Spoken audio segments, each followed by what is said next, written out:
Bonjour, on se retrouve dans ce nouvel épisode où l'on va parler de café et plus précisément donc de combien de café vous devriez consommer par jour. Alors, comme vous le savez, en fait, je suis en train de me former au mode de vie paléo. Je me renseigne. Alors voilà, enfin, pour ceux qui ne me connaissent pas, en fait, j'adore apprendre, j'adore lire, j'adore faire des choses dans le sens où j'adore apprendre. Je vais pas forcément hésiter en fait à acheter beaucoup de livres pour pouvoir en fait apprendre et encore apprendre en fait plein de choses. Et je vais pas non plus hésiter en fait à regarder par exemple des documentaires, à acheter en fait des formations en ligne sur internet et tout ça. Tout ça pour me former, j'adore. Et en fait, donc il y a cet aspect-là et il y a également l'aspect en fait, euh, je veux aider en fait ma mère qui est atteinte de diabète, j'aime pas le mot at- atteinte. Je dirais en fait plutôt elle a développé en fait du diabète de type 2 et et alors voilà, pour ceux qui ne savent pas forcément, disons que le diabète de type 2, ce sont en fait les cellules qui n'arrivent plus à absorber en fait tout le sucre qui commence à devenir imperméable au sucre, à l'insuline. Et donc voilà, ça se développe en fait, c'est une maladie en fait, on considère que c'est une maladie de l'âge. Et, euh, et voilà, et donc c'est juste, en fait je sais plus du tout pourquoi je disais ça, mais donc voilà, c'est une maladie en fait de l'âge et tout qui vient en fait au bout de, qui s'explique logiquement, c'est que en fait vu que les cellules n'arrivent plus forcément à absorber en fait tout le sucre, tout l'insuline et tout, c'est quelque chose en fait qui se développe en fait avec le temps, et si ça se développe avec le temps, ça arrive surtout donc aux personnes qui ont déjà un certain âge. Donc voilà, je vais pas forcément vous donner l'âge de ma mère, mais voilà quoi, elle a déjà voilà un certain âge, elle a commencé à développer en fait du diabète et tout, parce que elle a suivi des conseils en fait à l'époque qui n'étaient pas forcément les bons, parce que elle ne savait pas en fait, elle a fait des choses que tout le monde faisait à l'époque et c'était pas bon. Encore une fois en fait, on se rend compte que les habitudes c'est absolument pas bon, et voilà. Enfin bref, je ne vais pas forcément plus détailler, vous connaissez en fait l'histoire et tout, j'en ai déjà parlé des mauvaises habitudes, de l'environnement, en fait comment il peut être malsain si on le remet pas en question. Et voilà, enfin bref. Et donc aujourd'hui, ce que je voulais vous parler en fait, c'était du café et du nombre de cafés que vous devez consommer tous les jours et du nombre de cafés en fait, combien de cafés vous devriez consommer. Alors, moi, je vais pas forcément rentrer jusqu'à en fait il y a peu de temps. J'étais vraiment en fait dans une idée de me dire que le café en fait on pouvait le prendre. Mais en continuant en fait en suivant le même raisonnement en fait que j'ai depuis un certain temps, en me disant qu'en fait il suffit juste d'avoir du bon sens. Est-ce que les produits que l'on consomme aujourd'hui existaient à l'époque de nos ancêtres? Non, clairement non, il y a une grosse différence. Est-ce que les produits existaient déjà en fait il y a 50 ans ou 100 ans? On s'aperçoit que sur 50 ou 100 ans, le café, peut-être que sous une autre forme, était déjà plus présent que l'alimentation industrielle que l'on connaît aujourd'hui. Ça, c'est un premier constat. Mais pour remonter en fait encore plus loin, si ça s'est fortement accéléré pour le café qui est une boisson, ça vient c'est quelque chose en fait qui vient de plus loin, mais ça veut pas forcément dire que nos gènes en fait ont pu s'adapter. Nos gènes en fait, même si le café en fait existe, alors je sais pas trop depuis quand, il faudrait que je m'enseigne.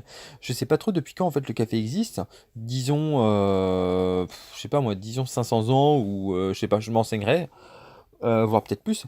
Mais nos gènes, en fait, parallèlement, en fait, nos gènes mettent des centaines, voire des milliers, en fait, d'années à changer, à évoluer.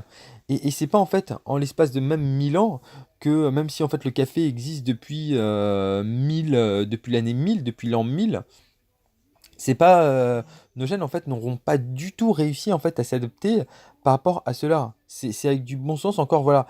Et maintenant, laissez-moi juste vous raconter en fait. Donc voilà, en fait, ça c'est pour vous dire que le café, j'allais partir déjà en fait sur le point suivant. C'était pour vous dire en fait que le café n'est pas forcément aussi sain, aussi bon en fait qu'on le pense en fait. Il n'est pas forcément aussi adapté qu'on ne le pense en fait pour notre corps. Voilà, donc ça c'était la première conclusion. D'autre part, en fait, il faut bien comprendre que comme c'est un corps qui est étranger, qui n'est pas reconnu globalement en fait par notre organisme, qu'est-ce qui se passe? En fait, le café est reconnu comme un poison. Il faut se le dire, hein, il faut se le dire. Notre café, et j'en ai fait en fait, de manière indirecte, en fait, j'en ai fait en fait l'expérience moi-même. Et je vous inviterai d'ailleurs en fait à faire l'expérience dont je vous parlerai dans les minutes qui viennent. Mais en fait, qu'est-ce qui se passe? C'est que lorsque vous buvez du café, votre corps en fait ne reconnaît pas ce café. Qu'est-ce qu'il va faire à la suite de cela? C'est qu'il va prendre en fait, il va se mettre en éveil, il va activer en fait toutes ses fonctions pour l'éliminer le plus rapidement possible. Sauf que maintenant, partons du constat que vous soyez fatigué. Vous êtes fatigué, vous prenez du café. Effectivement, en fait, vous allez avoir le petit coup de peps en fait qui va vous réveiller. On est entièrement d'accord là-dessus. Mais le coup de peps, c'est parce que votre corps va puiser son énergie et va se mettre en fait en branle en fait pour vraiment évacuer le café le plus vite possible. Sauf que comme vous étiez déjà en fait sans énergie à la base, euh, euh, euh, à la suite, une fois qu'il aura expulsé le café, vous serez encore plus sans énergie. Pensez-y. Parce qu'en fait, c'est que en fait, à cause de ça que finalement en fait, vous avez un petit peu de peps, vous sentez que vous avez de l'énergie. Mais c'est parce qu'en fait, vous donnez en fait quelque chose qui est reconnu comme un poison par votre corps. C'est vraiment ça. Et c'est marrant parce qu'en fait, ça me fait penser un petit peu. Alors là, je m'écarte un petit peu du sujet. C'est vraiment une réflexion que j'ai qui est totalement euh, hors contexte en fait qui me vient pendant que je vous parle, c'est de l'homéopathie. C'est que l'homéopathie en fait, on se rend compte que peu importe en fait le produit, le plus important dans l'homéopathie, c'est la quantité. On travaille sur la quantité plus que vraiment sur le produit lui-même. Avec la même quantité, en fait, on peut tuer. Enfin, avec une toute petite quantité, on peut soigner. Avec une grosse quantité, on peut tuer. Et en fait, est-ce que le café, finalement, ne serait pas entre les deux, en fait, entre les deux? C'est-à-dire que certaines personnes vont boire du café, ça va leur donner du peps immédiatement, mais c'est pas forcément sain sur le long terme. Il n'y a pas forcément de réaction en retour à l'intérieur de votre corps pour faire en sorte d'être en bonne santé. Est-ce que le café, c'est une question que je me pose, est-ce que le café, si vous prenez beaucoup de café, vous buvez énormément de café, est-ce qu'il n'y a pas des soucis? Je vous avouerai que je me suis pas du tout renseigné là-dessus, mais c'est possible en fait que les personnes qui boivent beaucoup, beaucoup de café puissent développer des problèmes. Alors, je vous dis ça, mais moi-même, j'ai eu aussi en fait des petits soucis. Il y a 3 ans, 2-3 ans, où je buvais en fait facilement en fait des petits cafés Nespresso en fait sans le citer, je sais pas si j'ai le droit de le citer ou pas, peu importe. Je consommais en fait énormément de café, donc je buvais en fait, j'en buvais facilement 5 dans la journée.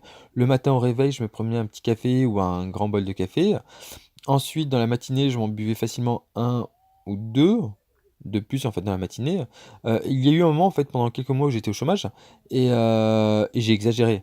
Pen- donc un ou deux, après le déjeuner en fait un autre, l'après-midi j'en prenais certainement encore un autre, et le soir un autre. J'ai pas compté, donc ça fait un, 3, 4, 5, 6. Ouais, voilà, enfin dans les 5, 6 en fait café par jour. Et à la suite de ça, alors en même temps, parallèlement, j'ai eu des petits soucis en fait avec les yeux. Donc je sais pas du tout si c'est lié ou pas, mais voilà. Donc je vais faire en fait un épisode court, donc on va essayer de pas trop prolonger le truc. Mais voilà, ce que je veux dire par là, c'est que faites attention avec le café. Essayez de réduire le café au minimum. Remarquez en fait que nous en fait on boit beaucoup de café ici en, en Europe, alors que par exemple dans les pays asiatiques, type Japon ou Chine, ils boivent beaucoup d'eau chaude et par exemple ils boivent beaucoup d'eau chaude avant les repas. C'est pas une raison s'ils sont en si bonne santé que ça, contrairement à nous qui développons pas mal de problèmes. Donc voilà, c'était quelque chose sur lequel en fait je vous invite à réfléchir. Moi, pour ma part, donc j'étais un gros consommateur de café, j'étais un petit peu aussi cassé le matin et tout lorsque je buvais le café. Et depuis que j'ai arrêté le café, je vous invite à le faire le matin, bah, je me sens vachement plus péchu et tout pour faire les trucs. J'ai plus un coup de barre qui vient en fait, ça je vous expliquerai dans un prochain épisode. Mais qui est logique, ce coup de barre, une fois qu'on boit le café, c'est ce qui vient au bout d'un certain temps quand on boit beaucoup de café, le corps s'habitue et finalement il se casse, il se met en veille.